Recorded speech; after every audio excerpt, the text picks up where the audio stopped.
Was last year. Under Jones, and if anything, I think this offense is better than it was last year.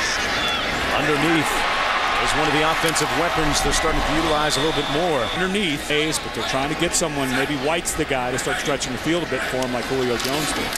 Aaron, the trigger man, hands it off this time to Fowler. Lowers his hat and runs over a defender for another Alabama first down. They've got depth everywhere. But why is Eddie Lacy not back? Well, remember, Lacy has a turf toe. And those are the types of injuries. One misstep, and it comes back or sets you back exactly for the defensive tackle. Not to mention one of the better receivers on the team. Gets the carry here, leaps over a tackler, and a nice straight arm all the way down to the 16-yard line. Watch as he gets up near the line of scrimmage, how wide those feet stay. Look at that. Just such great balance and power. It's rare. You do not see a lot of guys who can run. Was always playing the big brother to the older Richardson. 2nd and 18. Karen with tons of time. Richardson showing you his receiving skills and running skills, bowling his way. And what do you do right before it ends? This guy is one of the best finishers of a run that I've seen in a long time in college football. Takes the handoff again, breaks 3 tackles, gets away, and Trent Richardson picking up a couple blocks. He might take it. Cuts back, stays on his feet. What a move, shake it, bake. This is just 2 picks. Left side, Isaiah Crowell. First down and then some. Frank Crawford in on the tackle, but a gain of 22 as we take a look at another look at this one. Boy, they go right behind Cordy Glenn and Dallas Lee, the left tackle and left guard. 6 catches against Boise, but only 2 cents. This is an O-line, much like Ole Miss at start today. The sophomore to be for Georgia. That handoff goes to Crowell. Loss of 3. Crawford with another tackle. Ole Miss defensively looks like this. Wayne Dorsey having well nonetheless. We'll look at that secondary as Marcus Temple and Charles Sawyer, a couple of leaders in that group. Frank Crawford getting a lot of work today, already a couple of tackles. Crowell.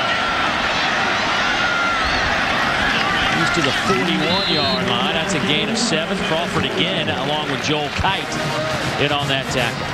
When we talked to Mike Bobo, he told us that Isaiah Crowell was certainly capable of carrying the football 25-plus times. He got a good frame for a true freshman, 5'11", 215 to take the pounding in the SEC.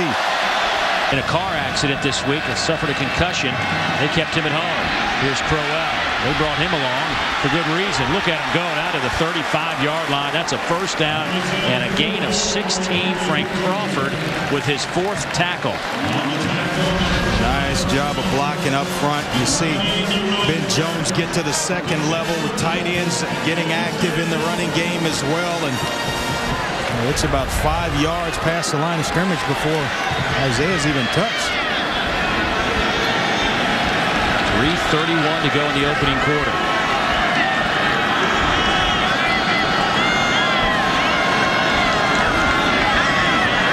There's Crowell. With just a couple down to the 32. Crawford with another stop. That's 5 tackles for Frank Crawford out of that safety position. Well, they're going to have to cheat him closer to the line of scrimmage, and what it does, Dave, is creates man-to-man situations on the outside for Aaron Murray. He's going to have to depend on Malcolm Mitchell, true freshman, as well as Tavares King, who a lot of people thought would just...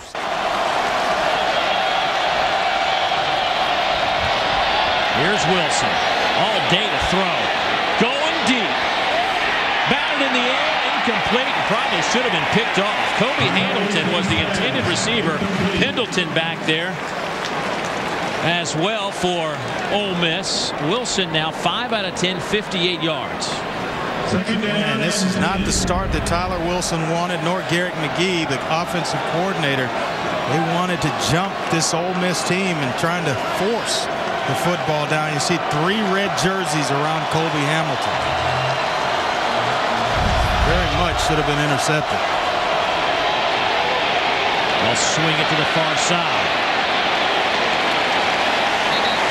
Dennis Johnson brought down by Aaron Garland. 4-2 anything's fast. Wilson going deep near side. Good coverage by this Ole Miss secondary. This is a group, Ole Miss, that's really held up better than I anticipated. I was expecting that they might play well early, but without. Right there, Tyrone Nix. 3rd down and 10. Deep down the middle. Batted away at the last moment. The man we were just talking about, Jarius Wright, had the defender beat, but the ball was underthrown.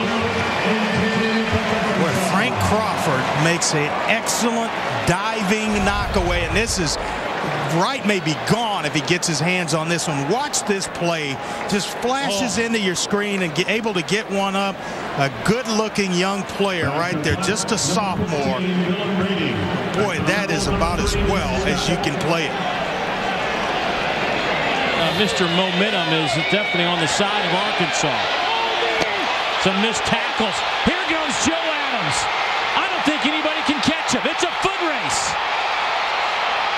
Down to the 5-yard line. Dennis Johnson was all the offense. Here's a handoff left side. Dennis Johnson will take it inside the 5. 4-yard pickup. Mike Mary has 4 tackles today. Here goes Marquell Wade. Big run inside the 25 down to the 20-yard line before Frank Crawford brings him down. That's 37. Arkansas, you see big number 80. You see Kobe Hamilton out in front blocking. Chris Gregg, the tight end. Under 40 seconds to play in the 3rd quarter. Here's Johnson. He's down. Loose football. Who's got it? Ole Miss says they have it. Let's see. Playing so well, it's okay if you punt and play defense. Trying to set up a little screen. Here's Seymour. He's got some blockers. Seymour has the 1st down. He's inside the 15 down to the 11-yard line. Dead tonight at home. He'll whip it out into the flat. This is Quan Bray. And he's got enough for the 1st down. The fresh systems, though. And cuts, and he's been wearing it in practice, breaking it in, very happy. So, guys, I'm telling you, it's all about the shoes. Yeah, and he makes a catch here and picks up a 1st down. Right on cue. 11-yard reception. Or sorry, which will be a tough game.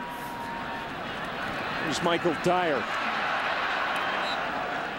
And a run of 5 on 1st down. Really tough for South Carolina down the stretch. Yep, certainly is. Dyer, 1st down and more. It's a foot race. He's got the sideline, hesitates, and pushed out of bounds by Crawford. What a run. Frazier, his 1st run of the night. I think that is 2nd. My apologies. A gain of 7. Frank Crawford brings him down before he gets to the marker. From about 2.5 hours up the road here in Alabama, Atala, Alabama. Hoping his defense can step up. McCaleb, 6'5". 2 tough games coming up. McCaleb has a hole. Inside the 5 down to the 3. Smothers wants to throw. In coverage for the Rebels. Ball tipped into the air and intercepted. Go the other direction. On the interception for Ole Miss. Frank Crawford finally gets north and south and run out of bounds at the 25. Well, you had shades of Kent State just for a second. Just for a second. Crawford knew where he was headed, though. Get him going in the right direction. He was actually going south to north, but it took a while. All tipped up into the air. It was 3rd and 3. The Ole Miss defense has really stepped things up in the 2nd half. Good adjustments at halftime, obviously. Coach Womack and his crew, secondary playing so well. Good team effort. It's like Bo Wallace is going to come back out onto the field. Combined, Bo Wallace. Formation, and guess who? Jeff Scott. Jeff Scott to return the kick of Austin Puchalowski. He punted only 1 time in the opener for 49 yards. Here's Jeff Scott. Oh, he's trying to get to the outside. He's got some speed. Oh, what a block! Jeff Scott still on his feet. It's the Jeff Scott Show. Tiptoes. Touchdown. And just simply outruns the Saluki coverage. Here comes a block right there. Beautiful job. We're going to get to see 42 is going to get taken out by number 30 right there. Oh. And then Jeff Scott, he's got a wall of blockers. He just simply tiptoes down that sideline. And 1 guy to beat. All you got to do is stay in bounds, Jeff Scott.